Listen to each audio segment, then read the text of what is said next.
मानव welcome two movie शूवी करते हैं आपस में पॉजिटिव सा नमस्कार। अभी एक हॉरर मूवी में देख के आया हूँ, नॉस्फेराटू। और ये एक ऐसी हॉरर मूवी है जो आपको झंझोड़ के तो रखती है, आपको डर भी लगता है, बहुत ईरी फीलिंग भी आती है और आपको यहाँ पर जो एंटिटी है उससे भी अच्छा खासा सा स्केयर क्रिएट होता है। बट यहाँ पर कहीं ना कहीं मेरे को लगता है कि एक लव की भावना भी आपको यहाँ पर दिखती है, ग्रीड की भावना भी यहाँ पर आपको दिखती है, लोनलीनेस भी आपको दिखती है।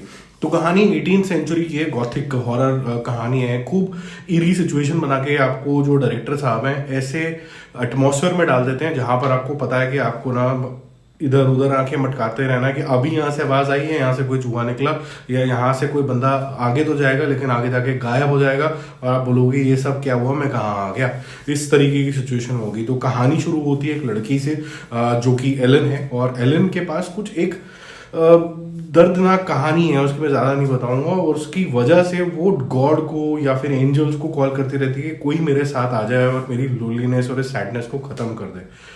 एक दिन एक एंटिटी उसके पास आती है जिसको ये गॉड समझ लेती है और एक अजीब सा कनेक्शन इसके अंदर हो जाता है। ये गॉड हमें दिखाया नहीं जाता है। कुछ साल बीत जाते हैं, यहाँ पर इसकी शादी हो जाती है और जब शादी हो जाती है तो वहाँ पर इसका लविंग हस्बैंड ये सोचता है कि मैं अपनी गरीबी कैसे दूर करूँ। तो उसको एक मौका मिलता है कि एक कैसल है जिसको बेचा जा सकता है।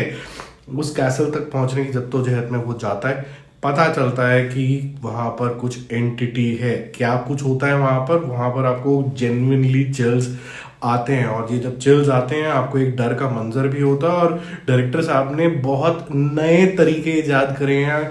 ऐसा कुछ भी नहीं है कि आपके पास अचानक से एक जंप स्केयर आ जाएगा। इसके अंदर जो टेक्निक्स यूज करी गई हैं वो साइकिक इन नेचर हैं, और जब साइकिक इन नेचर हो जाते हैं तो आपको ज़्यादा डर लगता है। और बहुत हद तक आपको ये जो एंटिटी है इसके बारे में मैं ज़्यादा नहीं बताऊंगा। ये भी नहीं बताऊंगा कि क्या ये एंटिटी है, भूत है, दिमागी चीज़ है, क्या है, कहाँ से आई है। अगर आपने नहीं पता है आपको ये नॉस्फेराटू के बारे में, हालांकि ये रीमेक है, 1920-22 के आसपास एक और मूवी आई थी और एक नॉवल के ऊपर बेस्ड है। खतरनाक तरीके से ये मामला चलता है। क्या इसका हस्बैंड वापस जाके अपनी वाइफ को बचा पाएगा कि नहीं बचा पाएगा? क्या ये जो एंटिटी है या फिर जो गॉडली चीज आई है इस औरत को पोजेस ही करती चली जाएगी? वो क्या एक टेक्निक है जिससे इसको हटाया जा सकता है? ये सारी चीजें इतनी गंभीर हो जाती हैं कि आप एंड तक भी ये देखते रहते हो कि यार ये होगा कैसे। और जो सोल्यूशन नजर आता है, माय गॉड, वो चिलिंग भी है।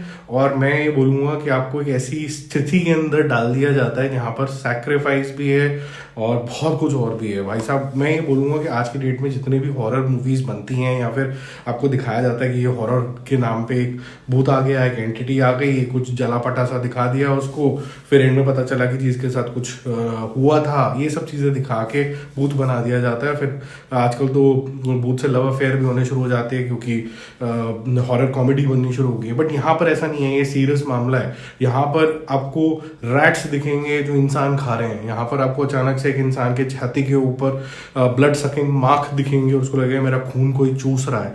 और यहाँ पर एक ऐसी औरत दिखेगी जो आपके सामने तो है बट ख्यालों में कहीं और है। आपको बहुत सारी ऐसी चीज़ों के अंदर लेके जाया जाएगा जहाँ पर आप हिल जाओगे। और एक इम्पॉर्टेंट जो चीज़ यहाँ पर यूज होगी वो है कैसल इटसेल्फ, जहाँ पर काफ़ी कुछ होता है।